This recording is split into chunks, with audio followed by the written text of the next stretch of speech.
राधे राधे दोस्तों। आज हम आपको सेवा करने का वास्तविक अर्थ समझाने का प्रयास करेंगे, वह भी एक बहुत ही सुंदर कथा के माध्यम से। एक बार की बात है, एक स्त्री जिसके पड़ोस में एक अन्य स्त्री भी रहती थी। वह स्त्री एक दिन अपने पड़ोसिन के यहाँ गई तो उस समय वह धान या बाजरा कूट रही थी। इसी बीच उसके पति ने बाहर से आकर आवाज़ दी कि दरवाज़ा खोलो। वह तुरंत मूसल को हाथ से ऊपर ही छोड़कर दरवाज़ा खोलने दौड़ी। उसका मूसल ज्यों का त्यों ऊपर निराधार हवा में ही स्थिर हो गया। इस स्त्री ने देखा कि यह तो बड़ा चमत्कार है, जादू है। उसने पूछा कि मूसल कैसे ऊपर टिक गया। तो उस पतिव्रता स्त्री ने जवाब दिया कि पति की सेवा करती हूँ, यह पति सेवा का फल है। फिर उस स्त्री ने जानना चाहा कि वह सेवा किस प्रकार करती है। तो पतिव्रता स्त्री ने कहा कि वह सुबह 4 बजे उनके उठने के पूर्व उठती है, फिर उन्हें जगाती है। वे शौच जाते हैं तो वह उनके स्नान आदि का प्रबंध करके उन्हें नहलाती है। नहलाने के बाद उनकी पूजा का सामान रखती है, वे पूजा करते हैं। तो उस दौरान वह उनके खाने का सामान तैयार करती है। जब वे कुछ खाकर बाहर चले आते हैं तो वह धान कूटती है। जब वे बाहर से घूम कर आते आते हैं तो मैं किवाड़ खोलने उठ जाती हूँ। इसी प्रकार सेवा करती हूँ। सेवा की यह विधि जानकर वह स्त्री वापस अपने घर लौट गई। उसने भी इसी प्रकार अपने पति की सेवा करने का निश्चय किया। उसके पति को दमे की बीमारी थी, उसे सर्दी लगती थी और रात भर खांसी आती थी।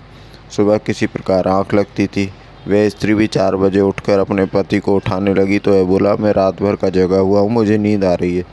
परंतु पत्नी के जिद करने पर वह बेचारा उठा। स्त्री ने कहा, शौच जाओ, तो पति ने कहा, अभी नहीं जाऊँगा। इस पर स्त्री ने कहा कि जाना पड़ेगा क्योंकि मुझे तुम्हारी सेवा करनी है। वह बेचारा गया।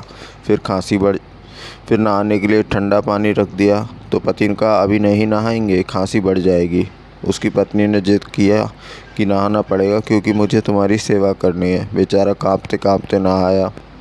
इसके बाद पूजा के लिए कहा, परंतु वह तो कभी पूजा करता ही नहीं था। फिर भी पत्नी के कहने पर पूजा के लिए बैठ गया। इसके बाद भोजन करने को कहा गया तो पति ने कहा, मुझे भूख नहीं है, खाऊंगा तो मेरी बीमारी बढ़ जाएगी, दमा बढ़ जाएगा। लेकिन उसकी स्त्री बोली, खाना पड़ेगा, मुझे तुम्हारी सेवा जो करनी है। उसने खा लिया तो उस स्त्री ने कहा, बाहर जाकर घूम आओ। उसने प्रतिवाद किया कि मैं बाहर क्यों जाऊं। इस पर स्त्री ने कहा कि जाना तो पड़ेगा ही क्योंकि मुझे तुम्हारी सेवा जो करनी है। बेचारा बाहर गया तो इसने मूसल लेकर धान कूटना प्रारंभ कर दिया। उसके वापस आकर पुकारने पर यह स्त्री भी ज्यों का त्यों मूसल छोड़कर जाने लगी तो वह उसके हाथ पर ही गिर पड़ा और हाथ टूट गया। इसके बाद वह अपने पड़ोसिन के यहाँ गाली बकती गई और कहा कि जैसे तुमने बताया था वैसी सेवा मैंने की और मेरा तो हाथ टूट गया, ऐसा क्यों। पड़ोसिन ने कहा कि हे भले मानस, क्या यह सेवा हुई। तुम्हारे पति जिस बात से प्रसन्न हो, जिसमें उनका हित हो, जिससे उनको सुख पहुँचता हो, वही कार्य सेवा है, अन्य कोई भी कार्य सेवा नहीं। सेवा का अर्थ है अनुकूल आचरण करना। इस प्रकार भगवान जो चाहें वह हम करें, यह सेवा है, और हम जो चाहें वह भगवान से कराएं, यह सेवा नहीं, सेवा का तिरस्कार है। इसलिए हम भगवान से वही चाहें जो भगवान चाहे। हम अपनी चाह को भी भगवान की चाह में मिला दें।